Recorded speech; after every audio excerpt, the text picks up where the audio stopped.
Hello learners, my name is Adnan and welcome back to day 12, and this video is a continuation of the previous topic which is Power Query, which I taught in the last video, which is day 11. So let's get started. जैसा कि आप जानते हैं power query के regarding हम लोग previous video में काफ़ी कुछ डिस्कस कर चुके थे, तो चलिए आज वहीं से कंटिन्यू करते हैं और सीखते हैं कुछ और बेहतर चीज़ें पावर क्वेरी के रिगार्डिंग। तो चलिए चलते हैं सबसे पहले अपनी पावर क्वेरी की स्क्रीन पर। जैसा कि आप देख पा रहे हैं हम लोग अभी पावर क्वेरी की स्क्रीन पर आ चुके हैं। कल हमने पढ़ा ऐड कॉलम के कुछ टूल्स के बारे में, आज हम लोग पढ़ेंगे ट्रांसफॉर्म के कुछ टूल्स के बारे में। ट्रांसफॉर्म में हमारे पास, जैसा कि मैंने कल भी आपको एक चीज़ बताई थी कि ऐड कॉलम हो या ट्रांसफॉर्म हो, दोनों के अंदर ही हमारे पास सेम ऑप्शंस अवेलेबल होते हैं। The only difference is that, और ये डिफरेंस काफ़ी बार इंटरव्यूज में भी पूछा जाता है कि ट्रांसफॉर्म के ऑप्शंस और ऐड कॉलम के ऑप्शंस जबकि सेम काम कर रहे हैं उनके बीच का बेसिक डिफरेंस क्या है। तो मैंने आपको बताया था कि ट्रांसफॉर्म के बीच से अगर हम कोई भी ऑप्शन यूज़ करते हैं तो वो जो ऑप्शन है वो सेम कॉलम के अंदर चेंजेस करके देगा, बट ऐड कॉलम के अंदर अगर हम कोई भी ऑप्शन को यूज करते हैं तो वो चेंजेस करके देगा एक नए कॉलम के अंदर। Okay, so this is the basic difference. तो चलिए चलते हैं अपने ट्रांसफॉर्म वाले टैब के अंदर। ट्रांसफॉर्म वाले टैब के अंदर अगर आप देखें तो हमारे पास एक ऑप्शन अवेलेबल है जो कि है ग्रुप बाय का। अगर आप लोग for example department wise you want to check the total salary. Okay, so what you will do, you will just select the department and you will click on group by. ये थोड़ा सा load लेगा group by के ऊपर click करने के बाद। देखिए अभी जैसे ग्रुप बाय के ऊपर लेने के बाद इसने लोड लिया और एक पैनल ओपन करके दे दिया जिसमें ग्रुप बाय लिखा हुआ है। यहाँ पर मैंने लिखा ग्रुप बाय को मेरे को करना है group on the basis of the department. Let me select the department है और यहाँ पर मुझे कॉलम का नाम देना है। फॉर एग्जाम्पल मैं कॉलम का नाम कुछ भी दे देता हूँ, XYZ लिख दिया मैंने यहाँ पर। और जो मेरा ऑपरेशन है मैं चाहता हूँ यहाँ पर द सम प्रिंट हो of the column salary, right. So मेरी सैलरी है ये वाले कॉलम में, then I will select okay. अब आप देखेंगे कि इसने क्या करा है, यहाँ पर मेरे एक डेटा को ग्रुप करके दे दिया है। देखिए जो ग्रुप आप नॉर्मली एक्सेल में यूज करते हैं उसी तरीके का ग्रुप है, ये कोई ऐसा रॉकेट साइंस नहीं है, बहुत ज़्यादा ईजी है, ठीक है। अब देखिए उसके बगल में एक ऑप्शन आता है use first row as header. कभी कभी क्या होता है, देखिए ये वाला जो ऑप्शन है हमें डेटा क्लीनिंग में हेल्प करता है। समटाइम्स क्या होता है, जैसे कि आप देख पा रहे होंगे full name, job title, department, business units, gender, ethnicity, ये सब क्या है कॉलम नेम है। ओके, बट कभी कभी ये जो कॉलम नेम होते हैं ये हमारे जो हमारी वैल्यूज जहाँ पर आनी चाहिए, जहाँ पर हमारी फर्स्ट रो आनी चाहिए उस रो की जगह आ जाता है। सो हमें यहाँ पर उस ऑप्शन को यूज करना होता है that use the first row as header. ये ज़्यादा कुछ अभी यूजेबल नहीं है बट मैं आपको करके दिखा देता हूँ। अगर मैं use first row as header पे क्लिक करूंगा तो देखिए अभी क्या हुआ हमारा, देखिए जो हमारी फर्स्ट रो थी वो एज अ हेडर चली गई। अभी तो ये चीज़ गलत हो रही है बट सही कब होगी, जब हमारी हेडर वाली रो वाकई में नीचे होगी। I hope this is very clear to you. Okay, so now let's move ahead.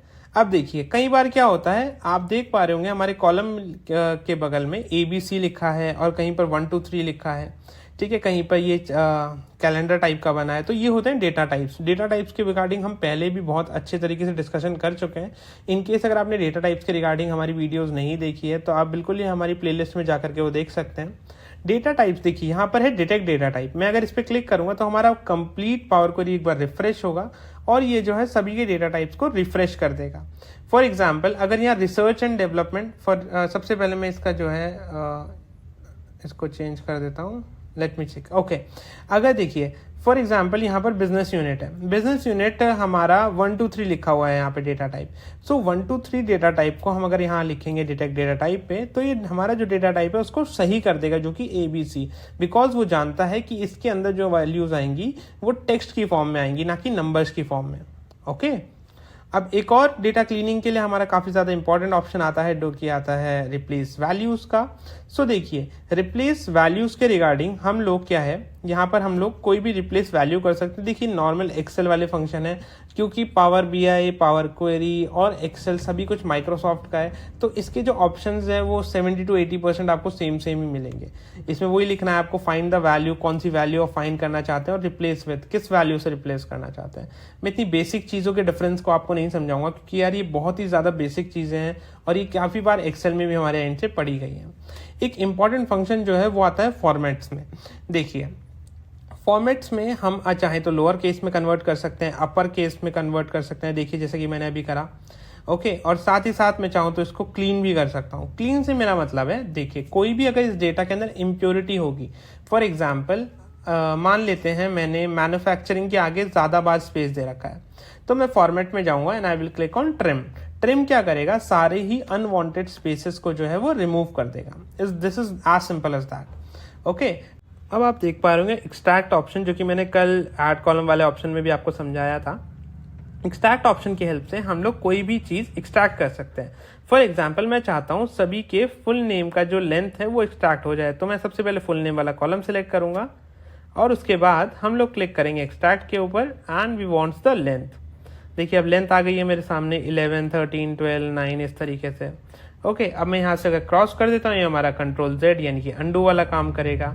तो देखिए फॉर्मूले हमारे वही हैं जो कि एक्सेल में हमने यूज़ किए हैं, वही सारे ऑप्शंस है, कुछ इतना रॉकेट साइंस इसके अंदर है नहीं, ठीक है ना। ये टाइम वाला ऑप्शन थे, ये भी मैंने आपको कल समझाए थे।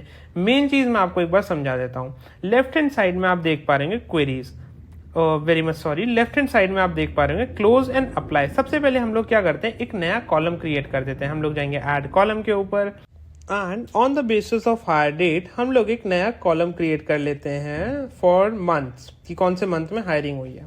ओके, सो मैंने यहाँ पर लिखा, मैंने सिलेक्ट किया from selection hire date and on the basis of month. देखिए पहली डेट है हमारा 4th, जो कि होता है हमारा अप्रैल, तो मैं यहाँ लिख देता हूँ अप्रैल एंड इसको मैं करूँगा क्लिक। बिल्कुल, अब मैं जाता हूँ नेक्स्ट वाले पे जो कि हमारा नवंबर। ओके, अब देखिए बाकी सारे मंथ्स खुद ब खुद आ गए। इसका नाम मैंने चेंज कर देता हूँ कॉलम 1 से मंथ के लिए, एंटर करूंगा and I will press okay.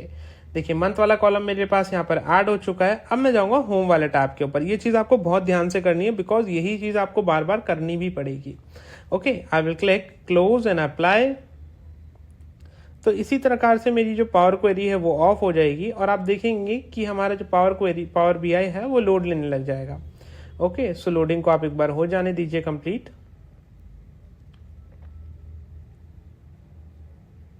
देखिए 1000 रोज लोडेड सक्सेसफुली। हमारा जो डेटा है वो सक्सेसफुली लोड हो चुका है।